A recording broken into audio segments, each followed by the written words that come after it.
Joining me right now, PNC Deputy Chief Strategist Faucher, Washington Crossing Advisors Portfolio Manager Chad Morganlander, and Washington, or rather I should say Wall Street Journal Bureau Chief Economics Correspondent John Hilsenrath. John, I want to start with you, also there located in the beautiful Jackson Hole, Wyoming. You had a very interesting piece in the Journal the other day that I would advise everybody to go and read. And you talked about the connection between the Fed's sort of policy, if you can call it that, over the last several years and what we're seeing in the political environment. Explain your thesis. Yeah. Well, you know, so what we've seen for not only for the Fed but for across the political spectrum is a decline in public confidence in the institutions that are running the U.S. economy and the government. So the Fed is a case study into this declining confidence in the institutions that are kind of driving the economy. And you know, what I detail in my story is how the Fed has just gotten a lot wrong in the last few years. You know, they've expected the economy to grow faster. It hasn't grown as fast as they expected. They expected inflation to get back up to 2%. It hasn't gotten back up to 2%.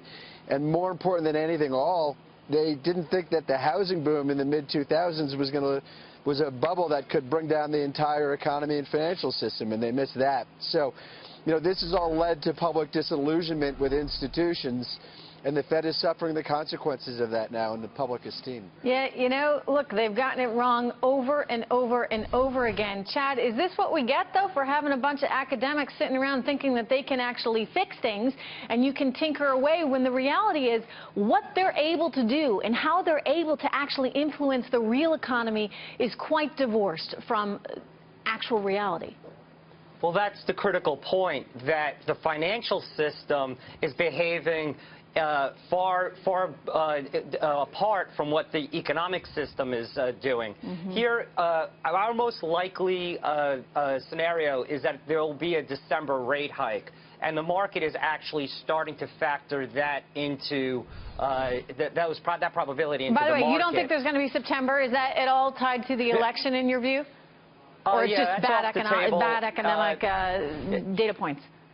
Yeah, Trish, that's off the table. They fear unhinging the financial system before the election. Therefore, you know, what is it? A couple of more weeks. They'll wait. With that said, we think there's overvaluation and imbalances within the financial system, and they're going to go very slow over the course of the next 18 months. Okay, when you say imbalances, what are you most worried about? Well, I'm most worried about the credit markets. I'm also worried about valuation within certain parts of the equity markets. And, of course, the European banking situation is quite fragile. And then to get all-encompassing is global growth is decelerating, and the emerging markets is a major contributor to that deceleration of growth. You know, look, Gus, I mean, the reality is there's really been no game in town other than to take on risk, right? Because by having interest rates this low for so long, you're basically pushing the mom-and-pop investor via probably some kind of pension fund or some vehicle like that into the likes of Puerto Rican bonds, which everybody was, you know, touting as, oh, this is just great. And then we sure found out that they weren't. And the fear, I think, out there is that there's going to be more situations like this. Chad, I don't know how bad you think this is going to get, but Gus, where do you come out when some people say, look, there's another 2008 looking on the horizon because of poor Fed policy? Well, when it comes to Gus first, and then Chad, and we'll get John back in. This is like 2008. I mean, we don't have the imbalances in the economy that we did in 2008 in terms of the housing market and so forth.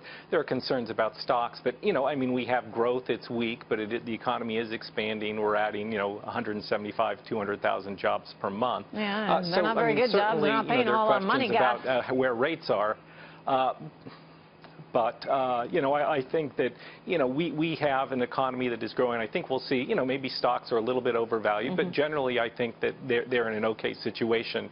And, you know, I think that we will see higher rates later this year, and that will be an indication that the Fed thinks the economy is doing a little better. Last word to John before we go here. How much are you hearing, John, about concerns of another bubble-like scenario that the Fed has inadvertently created? Well, I think they're a little concerned at the Fed about the commercial real estate market. They are concerned that low rates for a very long period induce people to seek out yield and seek out risk. So they're worried about what's happening with insurers and pension funds. I will say, though, this doesn't look to me, and it doesn't look to the Fed, anything like 2008. You know, and the housing bubble that was going on before that, you know, that was, you were here, you knew that when you went to any cocktail party and everyone was talking about flipping homes and getting in. I'm going to tell you, you're totally right. I mean, it doesn't feel that way to me either. But it's important for us to look at these potential bubbles along the way. But yeah, the rhetoric hasn't quite ratcheted up to that stage. Good to see you all. Thank you so much. I'm looking at commercial real estate right now.